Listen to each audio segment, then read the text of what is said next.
Welcome back everyone to Nation's Pride Live. We realize the importance of a woman in our day-to-day lives. Whether it's a working professional or a homemaker, we have to acknowledge them all. Ladies and gentlemen, today we have a wonderful guest with us, Mrs. Suchi Gupta. She is an avid social activist as well as successfully running a preschool named Rockford Foundation School in Jabalpur. Come, let us know about the journey of a woman from being a housewife to a working professional. Ma'am, we welcome you on Nation's Pride Live. Ma'am, हमारे दर्शकों को अपने school के बारे में थोड़ा और खुलकर बताइए कि कैसा एनवायरनमेंट अभी तक आपने बनाने में सफल रहे हैं, साथ ही साथ आपकी आगे की एक्सपेक्टेशंस इस इनिशिएटिव को लेकर क्या है? जब हमने ये स्कूल खोला था तब मैं बताऊं कि मैं अपने बच्चों की पढ़ाई के लिए बड़े बड़े शहरों में जाती थी, वहाँ के कॉलेजेस और सब इंफ्रास्ट्रक्चर देखती थी, तो हमें ऐसा लगता था ये चीज़ हमारे जबलपुर में भी मिसिंग है। तो जब हमने स्कूल बनाने की सोची तो ये बहुत हमने ध्यान रखा कि हम एक ऐसा स्कूल बनाएं जो अभी तक हमारे शहर में नहीं है।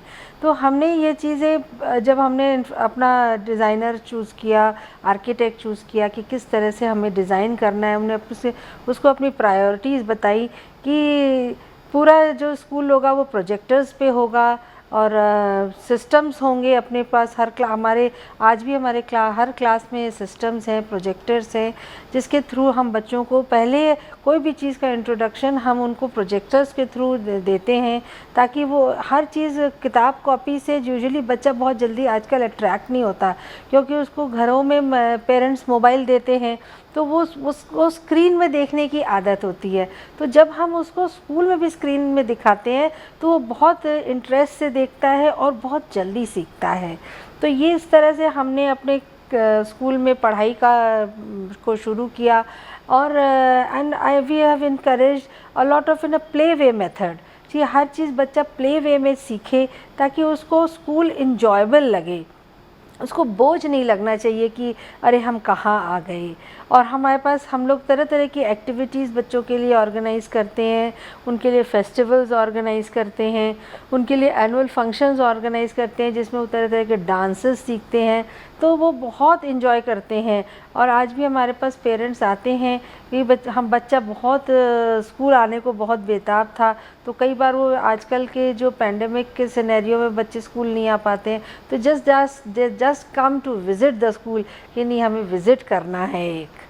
तो इस तरह से हमने शुरू किया है स्कूल का वो।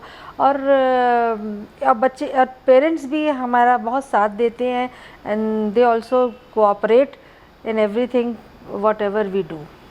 मैम, आपने एक बहुत अच्छी लाइन बोली, टू मेक स्कूल एन्जॉयबल, और आपने बोला कि पेरेंट्स आज भी ड्यूरिंग दिस पैंडेमिक सिनेरियो भी अपने बच्चों को लेके आते हैं टू पे अ विजिट। मैम, ये कितना बड़ा कॉम्प्लीमेंट है आपके लिए, इसको कैसे देखती हैं आप? सर, मेरे लिए बहुत बड़ा कॉम्प्लीमेंट है। वैसे भी जब स्कूल चलता था ना तो छुट्टी होती थी ना, पेरेंट्स बुला के थक जाते थे, बच्चे जाना नहीं चाहते थे, तो वो बोलते थे मैम आप प्लीज़ उसको बोलिए घर जाएगा। तो हमने बोला नहीं, ये तो मेरे लिए क्रेडिट की बात है कि बच्चा घर नहीं जाना चाहता है, वो आप खुद बुलाइए और ख़ुद लेके जाइए। तो ये हमारे लिए तो बहुत बड़ा क्रेडिट है कि आई फील कि I am going in a right way. Ma'am बिल्कुल, आपने एक चीज़ और बोली थी, मेकिंग स्कूल एन्जॉयबल। मैम, इसको थोड़ा सा और एलैबोरेट करके हमारे दर्शकों को बताइए कि कितना महत्वपूर्ण हो जाता है आज के समय पे टू मेक स्कूल एन्जॉयबल, कि बच्चा जाए और जैसा कि आपने कहा बाहर नहीं आना चाह रहे हैं बच्चे। सर, हमारा सिस्टम क्या है कि सबसे पहले जब बच्चे को जब हम पेरेंट्स एडमिशन कराते हैं तो हम उनको पहले बोलते हैं कि हमेशा अगर स्कूल 9 बजे लगता है तो आप 8:45 बजे बच्चे को स्कूल भेजिए, आप 9 बजे के बाद नहीं भेजिए। तो हमारा सिस्टम क्या है कि पहले बच्चा आए और खेले, क्योंकि बच्चा इतना छोटा होता है, 2 साल 3 साल 4 साल का बच्चा, उसको खेलना उसके लिए बहुत इम्पॉर्टेंट होता है। तो वो पहले खेले, जब वो खेलता है उसके बाद उसकी असेंबली होती है, वो प्रेयर होती है, उसमें छोटे मोटे हम लोग हिंदी संस्कृत के श्लोक भी सिखाते हैं और उनको गाने भी सिखाते हैं, तो वो बहुत इन्जॉय करता है। जब उसका कम से कम 45 मिनट्स बाद ही वो क्लास में जाता है, वहाँ भी वो जाता है तो उसको हम लोग मिल्क बिस्किट सर्व करते हैं। तो वो भी वो जो सबके एक से कप होते हैं, एक सी प्लेट होती है, एक सब, वो घर में पार्ले जी बिस्किट भले ना खाए पर स्कूल में वो डुबा डुबा के वो बहुत इंजॉय करता है। तो वो हर चीज़ उसके लिए मतलब ऐसा प्रेशर नहीं होता कि नहीं तुमको आते से पढ़ना ही है, आते से लिखना ही है। जब इतना सब कुछ हो जाता है फिर धीरे धीरे पहले उनको राइम्स कराते हैं, फिर बाद में 11 साढ़े 11 जब बज जाते तब उनको पेंसिल पकड़ाते हैं कि अब आप लिखो। तो वो बहुत इन्जॉय करते हैं, फिर वो आराम से लिखते हैं और सीखते हैं। मैम, रिसेंटली हमने आपको कई सारे सोशल ग्रुप्स के साथ एसोसिएट होते हुए देखा है। रिसेंटली एक नाम बहुत ही उभर के आया है, वो है निर्भया लेडीज़ क्लब, जिसमें आपने एक्टिवली पार्टिसिपेट किया है। मैम, हमारे दर्शकों को निर्भया लेडीज़ क्लब के बारे में कुछ बताइए। सर मेरा चूँकि जब जैसे मैंने आपको शुरू में बताया कि मेरे बच्चे बड़े हो गए और they have phloem away from their parents now, और मैं बहुत फ्री हो गई थी। तो फिर मैंने सोचा स्कूल तो के लिए तो मैंने सोचा। फिर मेरा एक फ्रेंड सर्कल था, तो वो उसमें ऐसा लगता था कि हमको कुछ अच्छे एक्टिविटीज़ करनी चाहिए। तो हमने एक छोटा सा एक ग्रुप बनाया और उसका नाम दिया कि निर्भया लेडीज़ क्लब नाम दिया। और उसमें हमारा टोटल उद्देश्य यही होता है कि जो महिलाएं 45 प्लस 50 प्लस के बाद जो एकदम लाइफ थोड़ी उनकी, जब बच्चे दूर चले जाते हैं तो वो डल सी हो जाती हैं, तो वो इसलिए ताकि वो कुछ अपने जो पुराने हिडन टैलेंट्स हैं उनको वो तरह तरह के हम उनको देते हैं, प्रोजेक्ट्स देते हैं, तरह तरह के थीम्स देते हैं। तो उस पर वो तरह तरह के काम करती हैं, तो उससे उनको लाइफ में एक जीने का मोटिवेशन मिलता है, एक खुशी मिलती है। मेरा उद्देश्य पूरा टोटल यही है उसको चलाने का। मैम, आपने बहुत अच्छी बात करी है कि महिलाओं को मोटिवेट कर रहा है आपका क्लब किसी न किसी रूप से। मैम, बहुत ही दुर्भाग्यपूर्ण है कि हमारे समाज में जो आज घटनाएं हो रही हैं छोटी बच्चियों के साथ या महिलाओं के साथ, मैम आपका दृष्टिकोण इसमें क्या है? चूँकि आप एक एक्टिव सोशल वर्कर भी हैं और स्पेसिफिकली आप निर्भया लेडीज़ क्लब भी चला रही हैं। मैम, एक छोटा सा मैसेज जो आपकी तरफ से आप देना चाहेंगी कि आपका दृष्टिकोण से ये क्या हो रहा है हमारे समाज में? सर हमारे समाज में जो दृष्टिकोण जो है वो सिर्फ पुरुषों की तरफ से ही नहीं है, महिलाएं खुद भी उसके लिए जिम्मेवार हैं।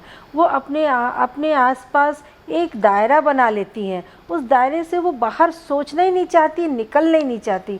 जब तक आप अपने दायरे को बढ़ाओगे नहीं, आगे बढ़ोगे नहीं, तब तक आपको कोई भी व्यक्ति हो, चाहे मेल हो चाहे फीमेल हो, आपको एक्सप्लॉइट करता रहेगा।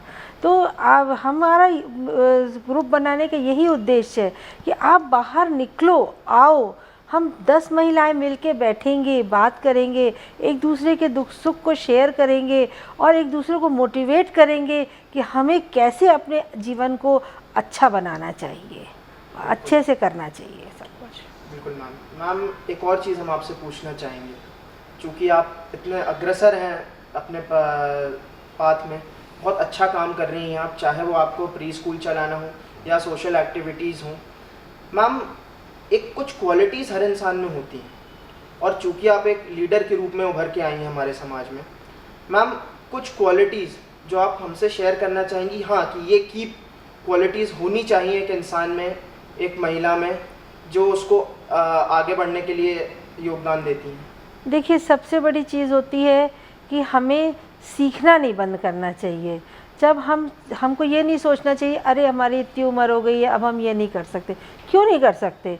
हम हर उम्र में हर काम कर सकते हैं।